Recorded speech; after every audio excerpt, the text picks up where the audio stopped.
And I'll finish the job with a little basil at the very, very top. Looks stunning. Ciao! Here's the story. Yesterday, Julie and I went to Norwich to watch a movie. And when we came out, we went to the market, and I saw these beautiful tomatoes, which reminded me of home. My mum used to buy something similar. So I got carried away, and I bought a couple until I had to pay for them. And once Judy scraped me off the floor because they were £9.50 for two. For two? For two, yes. Shocking. I can buy the whole market stall in Sicily with £9.50. Anyway, I've decided that I'll do something delicious, a lovely recipe which clearly reminds me of home, and I'll be delighted to share it with you. Quick wash, of course, before we start.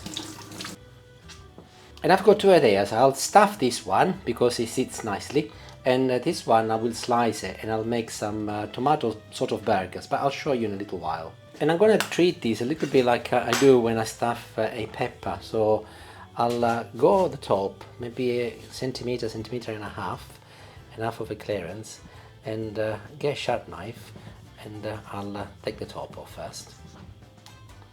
Wonderful. Look at that inside. Looks really interesting. I will not be doing anything with the top. As far as I'm concerned, it's ready. So next thing I want to do is to remove the inside of the tomato, and I'll get a sharp knife and I'll go on an angle because I don't really want to pierce on the outside, and I'll leave anything between 1 to 1.5 centimeter from the edge, and I'll just work my way around. To ensure that I can get the whole thing out, I'm now keeping the knife almost horizontally so that I'll cut the bottom off, and using a spoon I'll see if I can lift it off. There, it's come off. And I'm now going back with the knife and I'll start carving it so that I'll get as much of the pulp out as possible. The smell coming out from this tomato, funny enough, reminds me of the tomatoes my mum used to buy when I was young. She used to buy big cases and boil them and make bottles which would last throughout the year. Homemade tomato, homemade passata, almost in industrial quantities, and that is a very, very similar smell, I have to say. Yeah, I've seen her do it. I've often thought it'd be a lovely thing to do, but number one, tomatoes here are quite expensive. No, I want a £9.50 for two. We'd need that gadget, you know, to put to like push them through to get rid of all the pips and everything. The one thing I need to do, of course, is to dispose of the little green stem. So I think you need to keep me some seeds. I need to see if I can grow one of these beasts. If two cost £9.50. No, I think we'll cook them. I'm being serious. I need you to put me some seeds. With the red tomato, also, as well as being firmer, it's a little bit smaller, so I will be slicing it into 4 and see how it goes. Do ensure that you got a nice sharp knife to do this job. Keep the knife nice and vertical and straight, and it will be a piece of cake, just like this.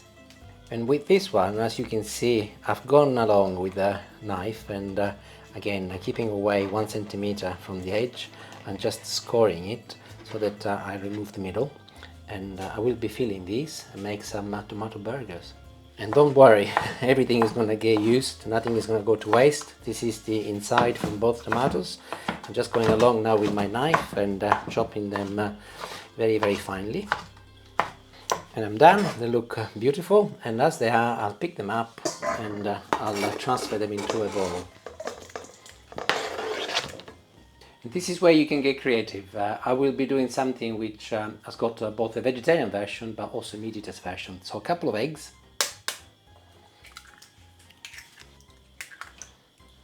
pinch of salt, and some pepper to taste, followed by a little olive oil, and now chopping in some very, very fresh basil, which Julie has just picked for me.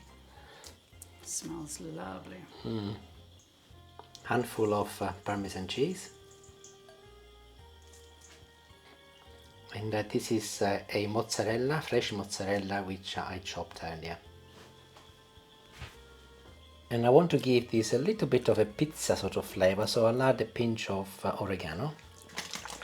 I'll give everything an initial mix with a fork to see what consistency I get. I will be adding some breadcrumbs in a moment, but I'll do that once I've established how much liquid there is in here.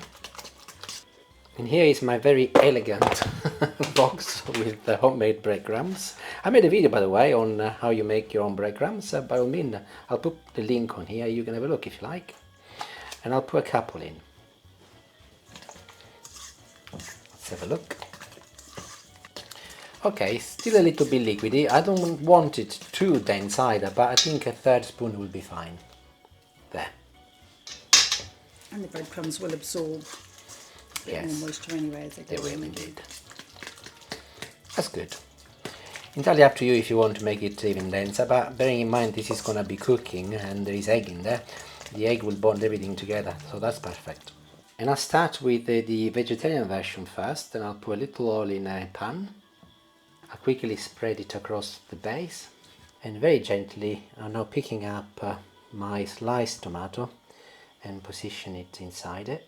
And I'm now filling them with my mix as best as I can, really. Most probably there's a bit too much in there. And there's probably too much in that one too. Yeah.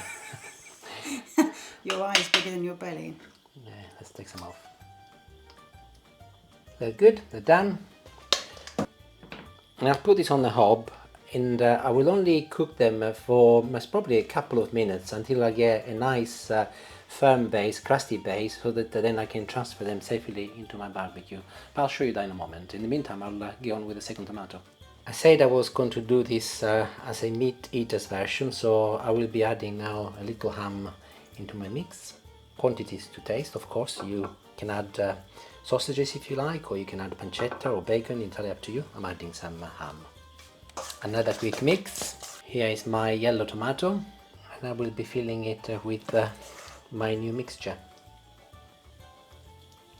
With this one I'm happy to overfill it because it's not going anywhere, so that's fine. And I'll sprinkle a little Parmesan cheese on the very top. I'll do that on the other ones as well, but this is ready, so I'll do that now. So my red tomatoes are sizzling, and as soon as they start sizzling, just go underneath to ensure that they don't get stuck to your pan. And I can see that mine is working okay. After a couple of minutes, I'm happy that they can be turned over, so I'm going and using a couple of spatulas now.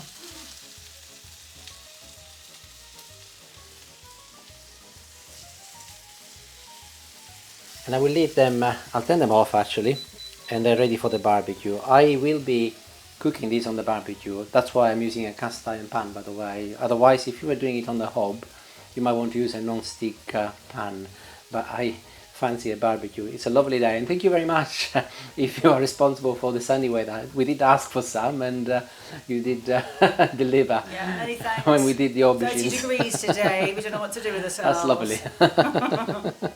And this one is also ready for the barbecue. Again, if you wanted to, you can put this in your oven if you like, but we are turning the barbecue on.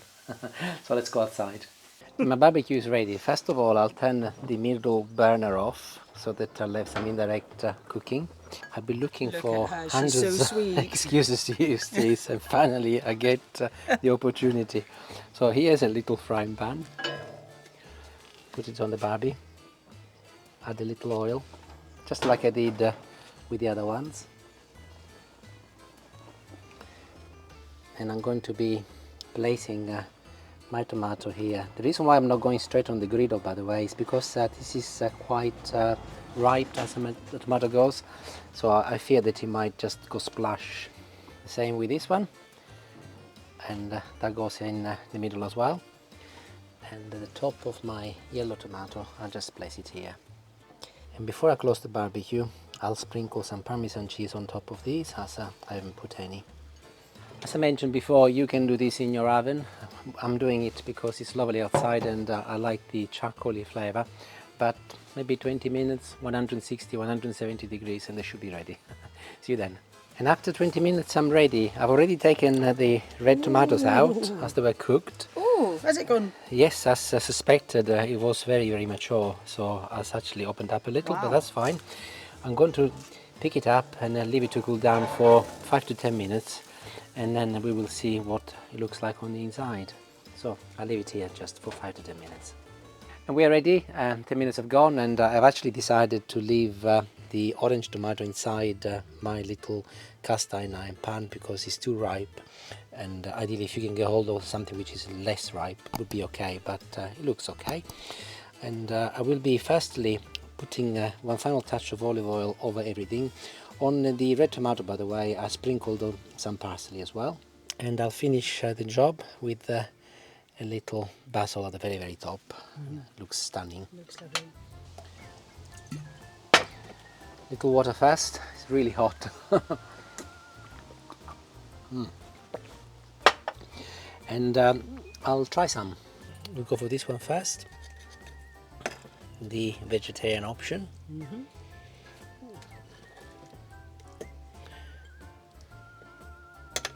This has been resting now for a good 15 minutes, so should be good. Really different, really nice. I'm very pleased with that one. Let's try the other one now.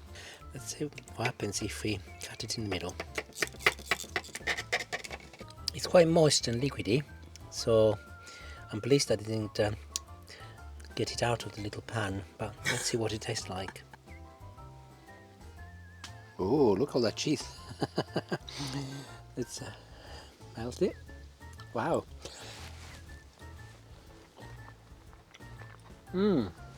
That's really tasty. The only thing I say is that if I was to make it again, I would remove more of the liquid from inside the tomato and most probably add a little bit more breadcrumbs because it's a little bit too liquidy, but very, very tasty. Not too dissimilar taste-wise to the other one, but clearly this one has got ham and it's a little bit more salty, but delicious. Slightly disappointed that it's not as firm as I want it to be, but I will still publish the video. C'est la vie.